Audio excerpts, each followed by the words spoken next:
प्रवचक प्रशिक्षण कोर्स व प्रवचक तालीम। आज भारतवर्ष में बहुत सारे संगठन हैं, बहुत सारे बाबा मावा टाबा ढाबा सब हैं, प्रवचन करते हैं। लेकिन ऐसा प्रवचक नहीं है जो कथा करे वो कथा उसके आचरण में हो, वो उस कथा को जिए। तो इस प्रकार के प्रवचक और प्रचारक निर्माण कर रहे हैं हमारे गुरुकुल में, जहाँ पर बच्चे छात्र व प्रवचक वो पूरे भारतवर्ष में अपने कथाओं को आचरण सहित कहे तो हर लोगों तक अपना बात गहराई से पहुँचे और उनके जीवन में परिवर्तन आए। आप देखिए टीवी में हर चैनल में बाबा बाबा बाबा प्रवचन बहुत, लेकिन अराजकता तो घट नहीं रहा है, अनाचार दुराचार तो घट नहीं रहे हैं। कहीं दिल्ली कांड हो जाता है, कहीं और कुछ। तो इतने सारे अच्छे संत महात्मा इतने अच्छे बात बोलने के बावजूद, इतने प्रवचन करने के बावजूद हमारा देश का हालत जैसे को तैसा है।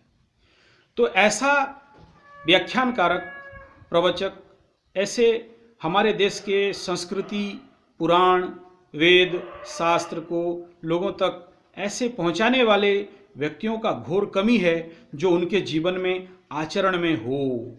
इसी हेतु ये प्रवचक प्रशिक्षण हम लोग यहाँ पर कराते हैं अपने गुरुकुल में।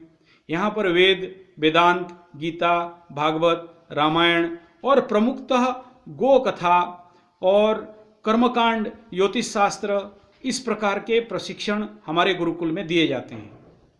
और इसमें अच्छे आकर्षक ढंग से कैसे बोल पाएँ, बोलने की कला, पब्लिक स्पीकिंग और मीठा भाषा कैसे बोलें और स्मरण शक्ति उनका कैसे वर्धन हो, उनके चरित्र व्यक्तित्व नेतृत्व कैसे बढ़े, इस प्रकार के प्रशिक्षण हमारे यहाँ गुरुकुल में हमारे छात्रों को युवाओं को दिया जाता है, ताकि ये अच्छे स्ट्रॉन्ग पावरफुल और जिनके शब्दों में शब्द ब्रह्म हो, जिनके शब्दों में ताकत हो, जिनके शब्दों के साथ भाषण के साथ आचरण हो।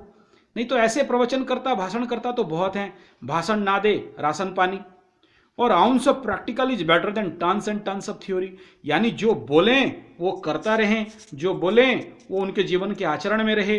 और ऐसा व्यक्तियों के अंदर से जब शब्द निकलेगा तो इस देश का कल्याण होगा ही होगा और लोगों के हृदय तक उनका बात पहुंचेगा। लेकिन ऐसा बोलने वाला, ऐसा प्रवचन करने वाले जो उनके जीवन में आचरण में है ही नहीं, बस बोलते ही जाते हैं, माइक मंच माला उनको मिल गया फिर उनका चालू। तो ऐसे व्यक्तियों से देश को बचाने हेतु इस प्रकार के प्रशिक्षण कार्यक्रम हम लोग अपने गुरुकुल में ले रहे हैं। तो जो युवा जो युवती वो इस देश का कल्याण करना चाहता है, पार्ट टाइम बाबा बनना चाहता है, फुल टाइम बाबा नहीं बनाना है, उनको गृहस्थ ही रहना है, ऐसा नहीं है कि वो संन्यास ले। हाँ, अगर कोई संन्यास लेना चाहे तो मना नहीं है। पार्ट टाइम बाबा बनके देश समाज का कल्याण हेतु और लोगों तक अपने देश का महाउपयोगी बात पहुंचाने हेतु, राजीव दीक्षित जी के बात पहुंचाने हेतु और इस देश का गौ माता का बात पहुंचाने हेतु, हमारे देश का सांस्कृतिक जो धरोहर है गीता रामायण भागवत गौ गंगा गीता गायत्री स्व माता, इस प्रकार के बात को लोगों तक प्रैक्टिकल पहुंचाने वाला व्यक्तियों को निर्माण करने हेतु इस प्रकार के प्रशिक्षण कोर्स हम लोग चला रखे हैं। आप सारे युवाओं से हमारा अनुरोध है, विनती है कि आप अभी एडमिशन का समय चल रहा है, आप लोग यहाँ पर जरूर एडमिशन लें और प्रशिक्षण लें और इस देश का, इस भारत माता का कल्याण हेतु कार्य करें। जय गौ माता, जय गोपाल, भारत माता की जय।